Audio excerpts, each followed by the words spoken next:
Resuming debate, reprise de débat, the honourable member for Durham.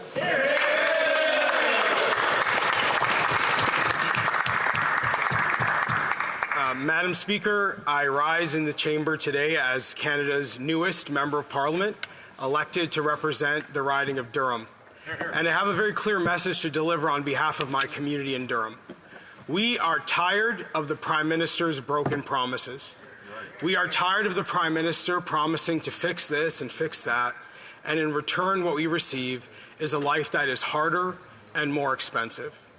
Madam Speaker, we believe that Canadians deserve better, and we believe that the topic of debate today, pharmacare, is just the latest example of the Prime Minister promising big things only to disappoint the people of Canada. Now, I put my name on a ballot, and I wanted this job as Member of Parliament because despite the Prime Minister's best efforts, I am optimistic and hopeful about the future of this country. I believe that once we have a new leader in this great land, we will see brighter days ahead. Hear, hear.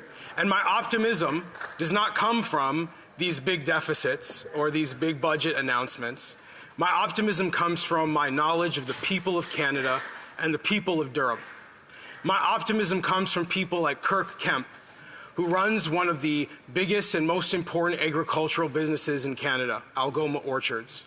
And as he becomes more successful in his business, he only gives back more to our community, supporting initiatives like the Bowmanville Hospital redevelopment. My optimism comes from people like Dr. Khan Chandra, a dentist in Curtis, Ontario, who has built a tremendous business, provides for his family, and gives back to our community as a connector for Durham's growing Tamil community. And my optimism comes from Kim and Leon Morrow over on Taunton Road East in Oshawa, who scrape together every spare dollar they can find and every spare moment to provide guidance and mentorship to young men and women who may otherwise fall into the pitfalls that await struggling youth. But Kim and Leon have their backs, and that is why I'm hopeful about the future of this country. You see, Madam Speaker, I'm very honored to stand here in this beautiful building, and I appreciate the chance to dress up in a suit and a tie. But my heart was not shaped in places like this. My heart was shaped by people like my grandfather, Robert McFarland, rest in peace. My grandfather, who worked as a school custodian for decades in the Toronto District School Board. A man who swept the floors and mopped the floors, who kept the classrooms tidy, who locked up at the end of the night so that children had a place to learn and teachers had a place to work. And I carry his story with me. I come into this job very much a servant, like my grandpa. I am here to protect what makes this country special, to protect the rights and freedoms of Canadians, to make sure that this country continues to be a place where people from all over the world can come and find a better life. People like my grandpa, who came here from Scotland, my grandmother, who came here from Ireland, and my father, who came here from Kenya. Now, I am aware that there is a liberal playbook that gets used against people who disagree with this Prime Minister. A playbook that likes to marginalize and vilify anyone who has the audacity to stand up and say what is happening in this country right now is not right. And that playbook the Prime Minister likes to use, likes to cast people who disagree with him as racists. And I would be welcoming the Prime Minister to try that with me. You know, based on our history, I don't think that's going to go so well for him. But I also believe that he is completely out of touch with the needs and desires, the hopes and dreams of our very diverse country and the diverse communities like the one I represent in Durham. He's welcome to take his claims that people who disagree with him are racist to my African father and see how that goes for him. He also uses this liberal playbook to marginalize and vilify Canadians who disagree with him by calling those of us who believe in traditional family values bigots. And I say to him, come to my riding, my diverse riding in Durham, and try that on us, where we have Christians and Muslims, Sikhs, Hindus, and Jews living together, all people who believe that mothers and fathers matter. He's welcome to try that with us. And I know his liberal playbook also likes to say that people who disagree with him don't care about the working class or don't care about vulnerable people. And I don't think that's going to work on me either. I am not a trust fund baby. Like most people in this country, I have clawed and I have scraped and worked hard for everything that I have. I don't think the Prime Minister can say the same thing. And the reality is this: he's welcome to try that message on people like my mom. She'd love to have a conversation with him. A woman who raised 3 children by herself, 68 years old, sorry mom, continues to work hard every day because she cannot afford to retire in this NDP Liberal economy. The Liberal playbook is not going to work. They can try their greatest hits, tune up the guitar, tune up the banjo. The greatest hits aren't hitting anymore. And I'm here to deliver that message very, very clearly on behalf of my community in Durham and anyone else in this great country who is unhappy with what is happening and frustrated to feel like they are not able to say what is happening in their hearts and their minds, do not feel validated and affirmed by the reality they experience, not being echoed by many of the institutions across this country who have bought into a narrative that simply does not reflect reality. Now, with the remainder of my time, I'd like to also deliver a message to any young men and young women across this country who might hear my words.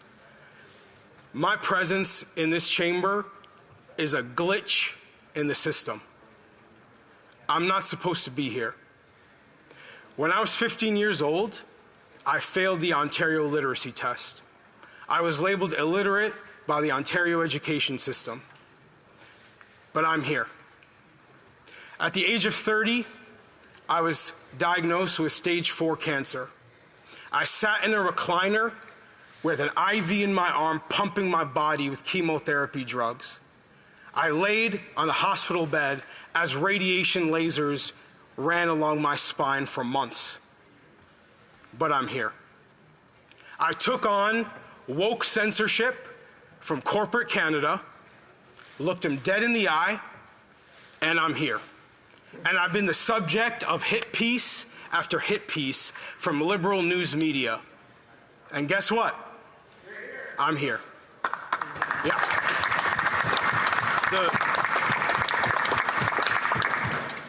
The reality is that many young men and young women are facing a variety of challenges across this country right now, some of whom are facing things that I can't even fathom. But as long as I stand in the House of Commons, as long as I'm honored to call myself a member of Parliament, I hope that I can be a walking, talking reminder that you should never give up. Don't give up on yourself. Don't give up on your family. Don't give up on your community. And don't give up on this country. And as long as I'm here, I won't give up on them either. Thank you. Great job.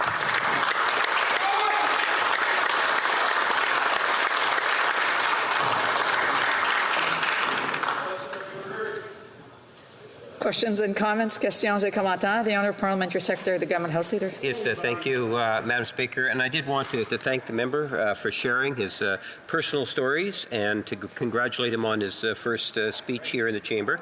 I did have one very brief question in regards to the member, and is that could he give his personal perspective on the principles of a national pharmacare program? The Honourable Member for Durham. Well, my concern in being asked about pharmacare is that I'm being drawn into a debate which sort of assumes that the Liberal NDP government is going to do what they say.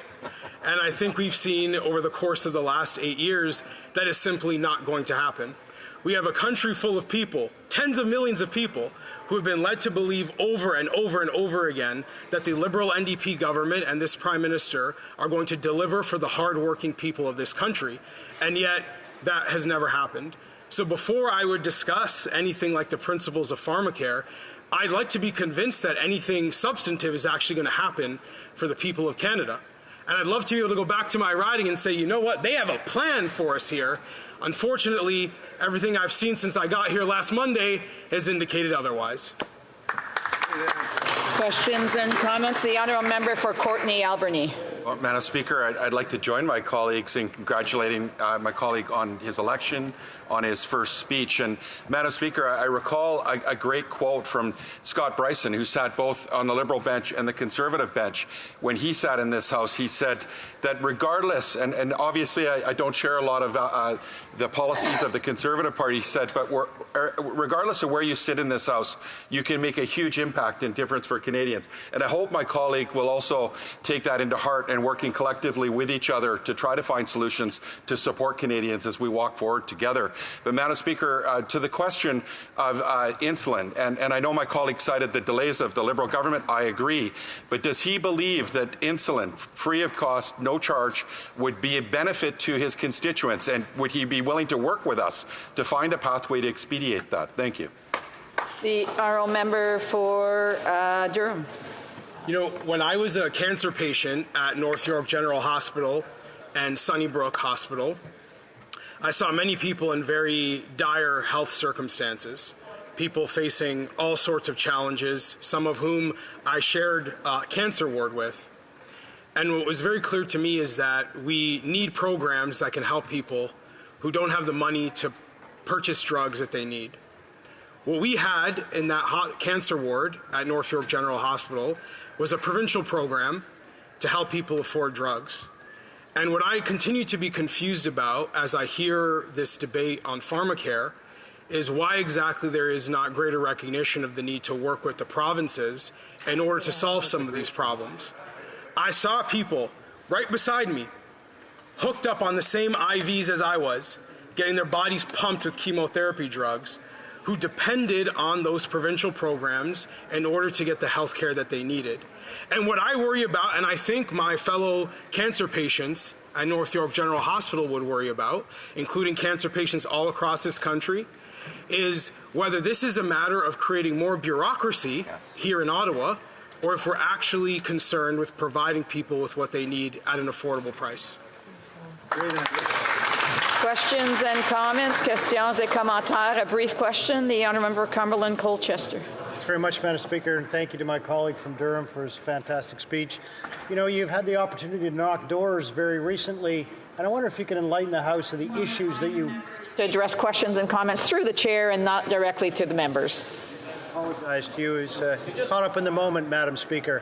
If the member through you, Chair, Madam Speaker, could elaborate on the issues that he heard knocking on the doors in his most recent election for all of Canada to understand what the issues are out there, Madam Speaker. Thank you.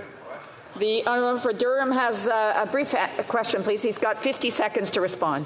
The short answer to my colleague's question is simply affordability.